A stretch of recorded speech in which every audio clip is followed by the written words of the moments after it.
할렐루야. 우리 성경 암송하심으로 새벽 기도회를 시작하겠습니다. 예수께서 나와 말씀하여 이르시되 하늘과 땅의 모든 권세를 내게 주셨으니 그러므로 너희는 가서 모든 민족을 제자로 삼아 아버지와 아들과 성령의 이름으로 세례를 베풀고 내가 너희에게 분부한 모든 것을 가르쳐 지키게 하라. 볼지어다 내가 세상 끝날까지 너희와 항상 함께 있으리라 하시니라. 아멘. 하나님의 말씀은 예레미야 12장 7절로 17절 말씀입니다. 이 시간 제가 읽을 때에는 15절 한 절의 말씀을 읽도록 하겠습니다. 내가 그들을 뽑아낸 후에 내가 돌이켜 그들을 불쌍히 여겨서 각 사람을 그들의 기업으로 각 사람을 그 땅으로 다시 인도하리니. 아멘. 계속해서 자기 백성을 향한 하나님의 심판의 말씀을 살펴보고 있습니다. 오늘 본문은 내 집과 내 소유를 내던지겠다는 말씀으로 시작합니다. 7절 상반절을 보시죠. 내가 내 집을 버리며 내 소유를 내던져.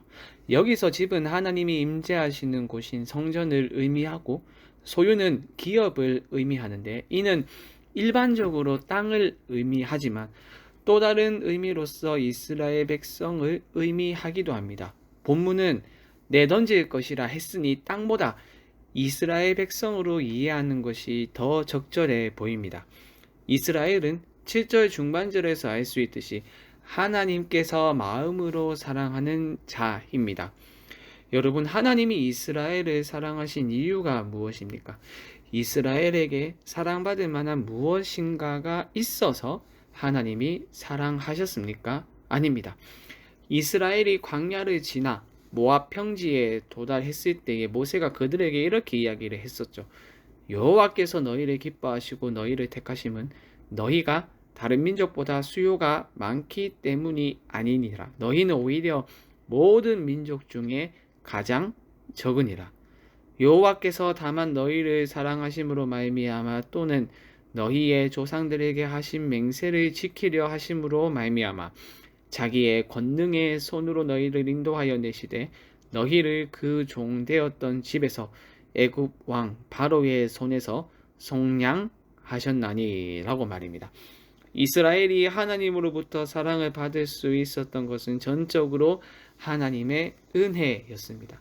그런데 하나님은 당신이 사랑하셨던 자를 원수의 손에 이미 넘기셨다고 말씀하십니다.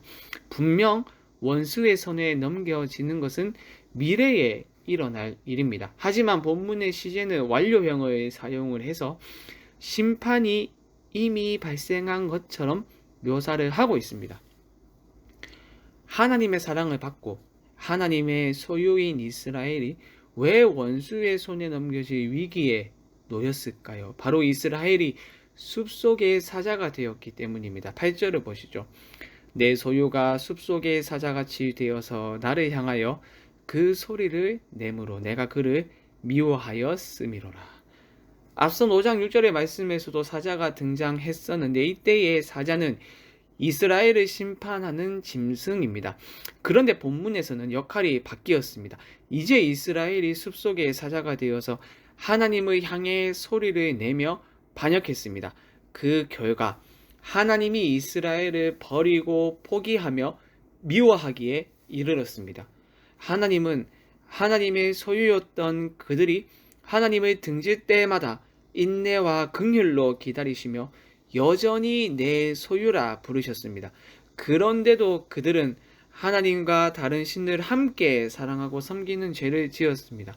이스라엘의 보호자였던 하나님이 이스라엘을 버리고 미워하게 되었으니 들 짐승들에게 삼킴을 당할 것임이 자명했습니다. 9절 하반절을 보시죠. 너희는 가서 들 짐승들을 모아다가 그것을 삼키게 하라. 게다가 이어지는 10절과 12절을 보시면 황무지, 황폐화라는 단어가 반복되는 것을 볼 수 있는데 이것을 통해서 이스라엘이 멸망하는 것을 그 누구도 막을 수 없음이 강조되고 있습니다. 한번 보시죠. 많은 목자가 내 포도원을 헐며 내 몫을 짓밟아서 내가 기뻐하는 땅을 황무지로 만들었도다. 그들이 이를 황폐하게 하였으므로 그 황무지가 나를 향하여 슬퍼하는도다. 온 땅이 황폐함은 이를 마음에 두는 자가 없음이로다.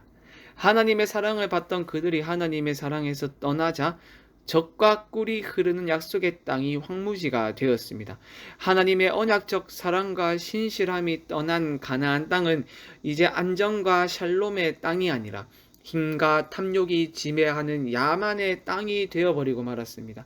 하나님의 기쁨이 머무던 땅과 하나님의 임재가 있던 곳이 이제 슬픔의 땅이 되어버렸고, 풍성하던 땅이 밀 대신 가시를 거두고 수고해도 소득이 없는 수치의 땅이 되었습니다. 사랑하는 여러분, 이스라엘의 모습을 반면 교사로 삼읍시다. 하나님이 우리를 사랑하실 때에 어떤 조건이 있었습니까? 우리에게 흠모할 무엇이 있어서 하나님이 우리를 사랑하신 것이 아닙니다. 하나님은 아무런 조건 없이 우리를 사랑하셨고 구원하셨습니다. 우리를 자녀 삼아 주셨고 내 소유라고 말씀하십니다. 우리 하나님의 이 사랑을 버리지 맙시다. 하나님의 그 사랑에서 떠나지 맙시다. 세상의 다른 무엇과 함께 하나님을 사랑하는 것이 아니라 하나님 한 분만을 사랑합시다. 하나님의 사랑에서 떠나면 우리가 가지고 있는 모든 풍성함은 아무것도 아니며 그저 황무지일 뿐이며, 아무것도 없더라도 하나님의 사랑 안에 거한다면 모든 것을 얻는 것임을 잊지 맙시다. 그래서 우리가 받은 그 큰 사랑을 날마다 기억하고 묵상하여 그 사랑 안에 거하는 복된 여러분이 될 수 있기를 주님의 이름으로 축원드립니다. 이어지는 14절 이하의 말씀은 이제 분위기가 바뀌어서 심판이 아닌 구원에 대해서 이야기를 합니다. 계속해서 살펴보았듯이 심판과 구원은 마치 동전의 양면과 같은데요. 선지자는 유다를 침략한 주변 민족에 대한 심판을 선언함과 동시에 유다의 회복을 함께 선언합니다. 14절을 보시죠. 내가 내 백성 이스라엘에게 기업으로 준 소유의 손을 대는 나의 모든 악한 이웃에 대하여 여호와께서 이와 같이 말씀하시니라. 보라, 내가 그들을 그 땅에서 뽑아 버리겠고 유다 집을 그들 가운데에서 뽑아 내리라. 하나님은 자기 백성뿐만 아니라 침략자도 그냥 두지 않습니다. 주목할 것은 돌이키는 하나님의 모습인데요. 15절을 다시 보시죠.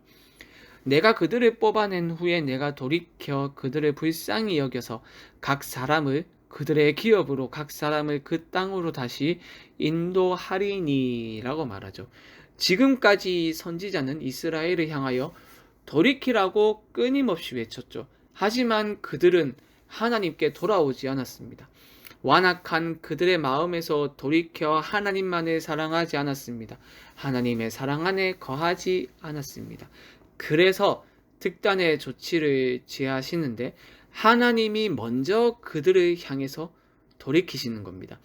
더 이상 이스라엘이 돌아오기를 기다리는 하나님의 모습이 아니라 하나님이 이스라엘을 돌아오도록 하겠다고 하십니다.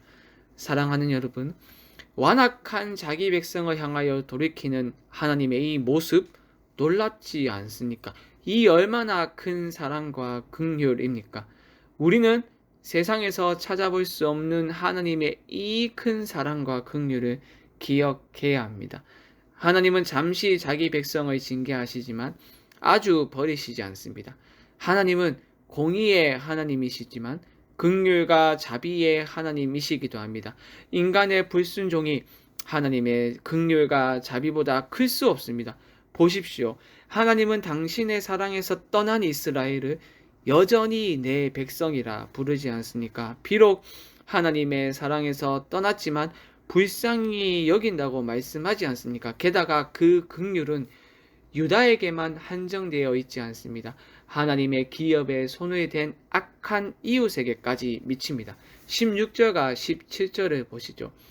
그들이 내 백성의 도를 부지런히 배우며 살아있는 여호와라는 내 이름으로 맹세하기를 자기들이 내 백성을 가리켜 바알로 맹세하게 한 것 같이 하면 그들이 내 백성 가운데에 세움을 입으려니와 그들이 순종하지 아니하면 내가 반드시 그 나라를 뽑으리라. 뽑아 멸하리라. 여호와의 말씀이니라. 그러므로 자기 백성의 불순종에도 불구하고 두 팔을 벌려 기다리며 결국 자기 백성을 회복시키시는 하나님의 큰 긍휼로 돌이키는 여러분이 될 수 있기를 주님의 이름으로 간절히 축원드립니다. 우리 말씀 기억하며 합심으로 기도하겠습니다. 우리의 불순종보다 큰 하나님의 사랑과 긍휼로 돌이킬 수 있도록 은혜를 주시옵소서. 월요일은 다음 세대를 두고 기도하는 날입니다. 특별히 오늘부터 중고등부 수련회가 하나님 나라 세상 나라라는 주제로 있습니다. 말씀과 기도를 통하여 이 땅에 임한 하나님의 나라를 깊이 깨닫게 하시고 주 안에서 하나가 되었음을 누리는 복된 시간이 되게 하여 주시옵소서. 마지막으로 영혼 구원하여 제자 삼는 교회의 본질적 사명에 우리가 전심으로 헌신할 수 있도록 구령의 열정을 회복시켜 주시옵소서. 이 외에도 개인의 기도 제목을 가지고 자유롭게 기도하시면 되겠습니다. 주님의 이름을 한번 부르고 자유롭게 기도하겠습니다. 주여